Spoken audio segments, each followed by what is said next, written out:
Hi dear friends, welcome back to sports dictator channel. IPL 2025లో sun rise Hyderabad అయితే play of చేరుకోలేకపోయింది.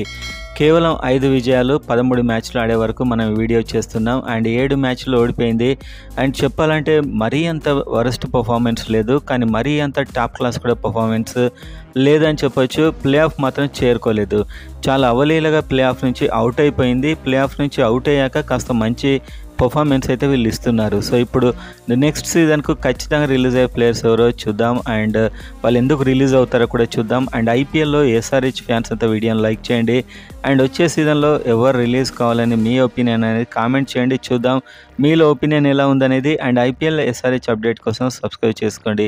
So వీడియోలోకి వెళ్ళినట్లయితే sun rise Hyderabad అయితే వరుసగా స్టార్టింగ్లోనే ఓడిపోయింది. ఒక మ్యాచ్ గెలిచాక వరుసగా అన్ని మ్యాచ్లు ఓడిపోయారు. సన్ రైజ్ హైదరాబాద్ ఓటమికి ప్రధాన కారణం బ్యాటింగ్ అండ్ బౌలింగ్ కూడా ఓపెనింగ్ బౌలర్స్ లేరు. మహమ్మద్ షమీని కొనడం డిజాస్టర్ అని చెప్పొచ్చు. మహమ్మద్ షమీ బౌలింగ్ వల్లనే కొందరైతే కొన్ని టీమ్స్ ప్లేయర్స్ ఫామ్లోకి వచ్చారు. అండ్ అదేవిధంగా సిమర్జిత్ సింగ్ కొన్ని మ్యాచ్లు కూడా కొట్టాడు. బౌలింగ్లో కూడా ఓపెనింగ్ అనేది సరిగా లేదు. అండ్ బ్యాటింగ్లో కూడా ఓపెనింగ్ చాలా మంచి బ్యాటర్స్ ఉన్నారు, పర్సనల్గా ఆడారు వాళ్ళు.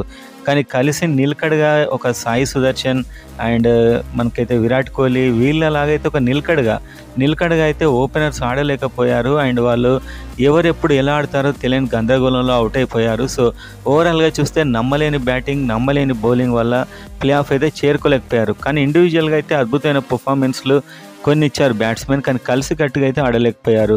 సో ఓవరాల్గా చూసినట్లయితే టాప్ టు లో వెళ్దాం. ప్రైజ్ మనం హెన్రిచ్ క్లాసెన్ 23 కోట్లతో రిటైన్ చేసుకున్నారు. ఎస్ఆర్హెచ్లో ఇతడికే ఎక్కువగా పే చేశారు. 388 రన్స్ కొట్టాడు, 35 యావరేజ్, 157 స్ట్రైక్ రేట్. నిజం చెప్పాలంటే హెన్రిచ్ క్లాసెన్ బాగానే ఆడాడు, కానీ తనకి పే చేసిన దానికి ఎక్స్పెక్టేషన్కి మాత్రం పొంతన లేదు ఈసారి. నిజం చెప్పాలంటే హెన్రిచ్ క్లాసెన్ పర్ఫార్మెన్స్ ఈ సీజన్లో నిరాశపరిచిందనే చెప్పొచ్చు. బాగానే ఆడాడు, అలానే వరెస్ట్గా ఆడండి అనట్లేదు. కాకపోతే ఇతనికి పెట్టిన అమౌంట్కి ఎక్స్పెక్టేషన్కి అయితే అంతలా రీచ్ కాలేకపోయాడు. అయినా కూడా వచ్చే సీజన్లో ఇతన్ని ఎస్ఆర్హెచ్ వదులుకోదు, రిలీజ్ అయితే చేయదు అని నేను అనుకుంటున్నాను. నెంబర్ 2 ప్యాట్ కమిన్స్ 18 కోట్ల ప్లేయర్ ఇతను. అండ్ 16 వికెట్లు తీశాడు, 9 ఎకానమీతో ఇచ్చాడు రన్స్. అండ్ బ్యాటింగ్లో కూడా అద్భుతంగా చేశాడు. సో ఓవరాల్గా చూస్తే ఒక ప్లేయర్గా ప్యాట్ కమిన్స్ ఎస్ఆర్హెచ్లో టాప్ ప్లేయర్ ఈసారి. అండ్ అదేవిధంగా కెప్టెన్సీలో కొన్ని మిస్టేక్స్ ఉన్నాయి, స్పిన్ని సరిగా వాడలేదు.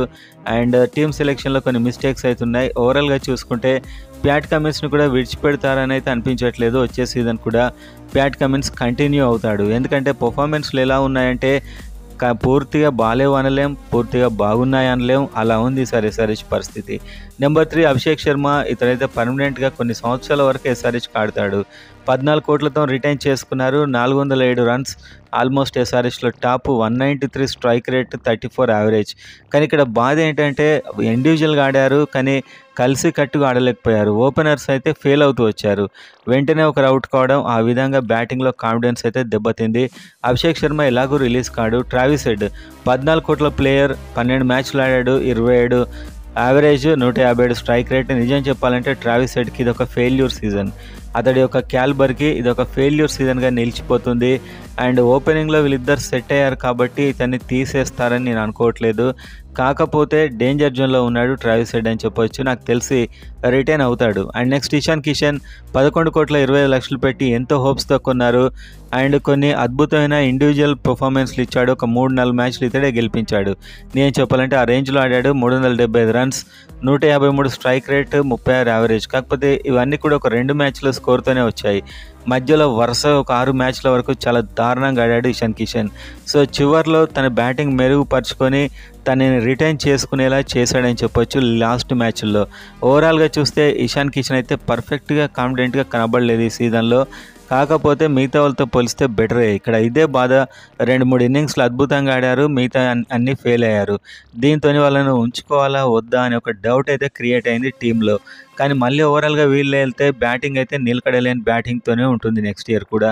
సో ఒక నిలకడైన బ్యాట్స్మెన్ అయితే అత్యంత అవసరం. 2 బ్యాట్స్మెన్ అయితే అవసరం. వీళ్ళు ఒకసారి ఆడతారు, 3 మ్యాచ్లు ఆడరు, ఒక మ్యాచ్ ఆడతారు, 3 మ్యాచ్లు ఆడరు. చాలా టీమ్స్లో కన్సిస్టెంట్గా ఆడే ప్లేయర్స్ ఉన్నారు, కానీ వీళ్ళు కన్సిస్టెంట్గా ఆడట్లేదు. మహమ్మద్ షమీ పక్కా రిలీజ్. మహమ్మద్ షమీ 10 కోట్ల ప్లేయర్. అండ్ ఇది ఇంకా ఈ సీజన్ మీద ఆధారపడి ఉంటుంది అఫ్కోర్స్. కాకపోతే ప్రజెంట్ ఇంప్రెషన్ అయితే 6 వికెట్లు తీశాడు, 12 రన్స్ ఇచ్చాడు ఓవర్కి. ఎస్ఆర్హెచ్ ప్లే ఆఫ్ వెళ్ళకపోవడానికి ప్రధాన కారణం మహమ్మద్ షమి. సో ఎంతో హోప్ పెట్టుకున్న బౌలింగ్ డిపార్ట్మెంట్లో లీడర్ లాంటోడు ఇతడే ఫెయిల్ అయ్యాడు. సో ఖచ్చితంగా ఇతడు రిలీజ్ లిస్ట్లో ఉన్నాడు. హర్షల్ పటేల్ 8 కోట్ల ప్లేయర్, 16 వికెట్లు తీశాడు, 10 యావరేజ్తో రన్స్ ఇచ్చాడు, 10 ఎకానమీ. నిజం చెప్పాలంటే రన్స్ ఎక్కువగా ఇచ్చాడు హర్షల్ పటేల్, కానీ వికెట్లు బాగా తీశాడు.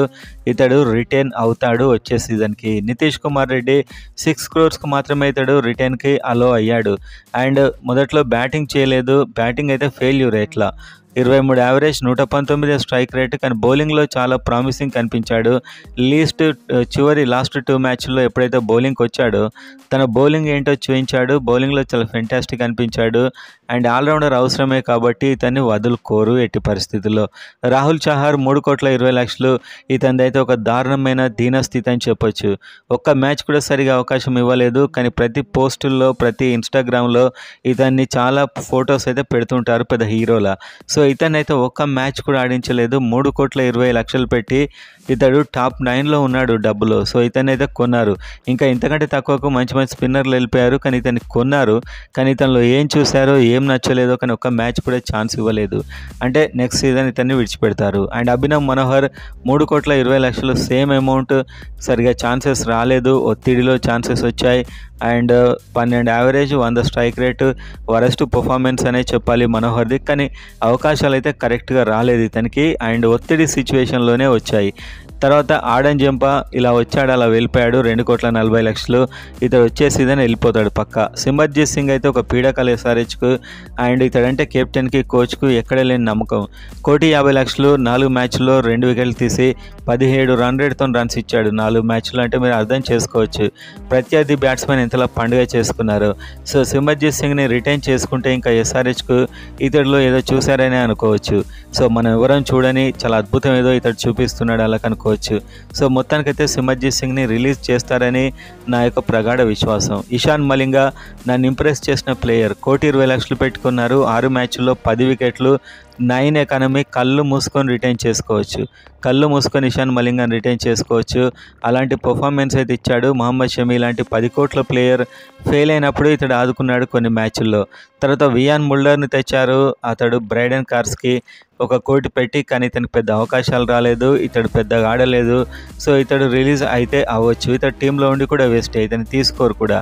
అండ్ జయదేవ్ ఉనాడ్కట్ ₹1,00,00,000, కానీ 6 మ్యాచ్ల్లో 8 వికెట్లు తీసి 8 లోపు ఎకానమీతో వేశాడు. ఇంతకంటే ఎక్కువ ఏం ఎక్స్పెక్ట్ చేస్తాం ఒక ప్లేయర్ నుంచి.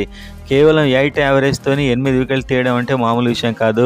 చాలా బెటర్ 10 కోట్ల షమీ కంటే, అండ్ 3.5 కోట్ల రాహుల్ చహార్ కంటే. సో ఇతడైతే రిటైన్ అవుతాడు, పక్కా రిటైన్ అవుతాడు. తర్వాత కమిందు మెండిస్, నాకు తెలిసి ఇతడు మంచి బ్యాటింగ్ చేశాడు, బౌలింగ్ కూడా చేశాడు. సో స్టాటిస్టిక్స్ పక్కన పెడితే చాలా కాలం పాటు ఛాన్స్ ఇవ్వాలి. ఎస్ఆర్హెచ్ ఏంటంటే ఒక మ్యాచ్ ఇస్తున్నారు, పక్కన పడేస్తున్నారు, వాళ్ళు వేరే టీంకి వెళ్ళి అద్భుతంగా ఆడుతున్నారు. సో టాలెంట్ను గుర్తించట్లేదు. మేనేజ్మెంట్ ఫెయిల్ అయింది, కోచింగ్ స్టాఫ్ ఫెయిల్ అయింది, సరే కెప్టెన్ కూడా ఫెయిల్ అయ్యాడు ఫ్రాంక్గా చెప్పాలంటే. సో కరెక్ట్ ప్లేయర్ని ఐడెంటిఫై చేయట్లేదు డానియల్ వెటరీ కూడా. అండ్ ఆ తర్వాత జిషాన్ అన్సారీ ఎవరు దిక్కులేక ఇతనైతే తీసుకున్నారు 40 లక్షలకు. అండ్ 6 వికెట్లు, 10 ఎకానమీ. ఎప్పుడు కూడా మ్యాచ్ విన్నర్లా అనిపించలేదు, ఎవరో ఒకరు ఆడాలి కాబట్టి ఆడిపిస్తూ వచ్చారు ఇతన్ని. నాకు అసలు ఇంప్రెసివ్గా అనిపించలేదు జిషాన్ అన్సారీ, కానీ డబ్బు కూడా తక్కువే. ఇతనికి ఇచ్చిన డబ్బుకి ఇతని పర్ఫార్మెన్స్ హైలైట్ అనే చెప్పొచ్చు. సో మొత్తానికైతే అదే డబ్బుకి రిటైన్ చేసుకోవచ్చు మేబీ. ఆ తర్వాత అనికేత్ వర్మ ఒక సూపర్ హిట్ అని చెప్పొచ్చు ఈ సీజన్లో. 165 స్ట్రైక్ రేటు, 25 ఎకానమీతో రన్స్ కొట్టాడు, అద్భుతంగా ఆడాడు. ఇతనికి చాలా రోజులు తీసుకుంటే ఇతడు ఒక అభిషేక్ శర్మలా అవుతాడు. ఆ తర్వాత అథర్వ టైడే, సచిన్ బేబీకి పెద్ద అవకాశాలు అయితే ఇవ్వలేదు. సో ఓవరాల్గా చూస్తే ఇతడు మరీ వరెస్ట్ అనిపించే ప్లేయర్స్ అయితే షమి, సిమర్జిత్ సింగ్ అండ్ మిగతా వాళ్ళందరూ కూడా 1-2 పర్ఫార్మెన్స్లతోనే చివరి వరకు వచ్చే వరకు సానుభూతి కొట్టేశారు. అందులో అయితే ఇషాన్ కిషన్ టాప్లో ఉంటాడు, అండ్ అదేవిధంగా ట్రావిస్ హెడ్. సో వీళ్ళంతా కూడా చివరిలో కొన్ని మ్యాచ్లు ఆడారు, కానీ హైలైట్ అయితే లేదు ఆట తీరు. సో సేమ్ టీంతో వెళ్తే మాత్రం చాలా కష్టాలే వచ్చే సీజన్లో కూడా. ఒక నమ్మదగ్గ బ్యాట్స్మెన్ ఇద్దరినైతే కొనాల్సి ఉంటుంది. అండ్ ఆ తర్వాత హర్ష్ దూబే అండ్ స్మరణ్ రవిచంద్రన్ వచ్చారు. సో హర్ష్ దూబే బెటర్ అనిపిస్తుంది జిషాన్ అన్సారీ కంటే.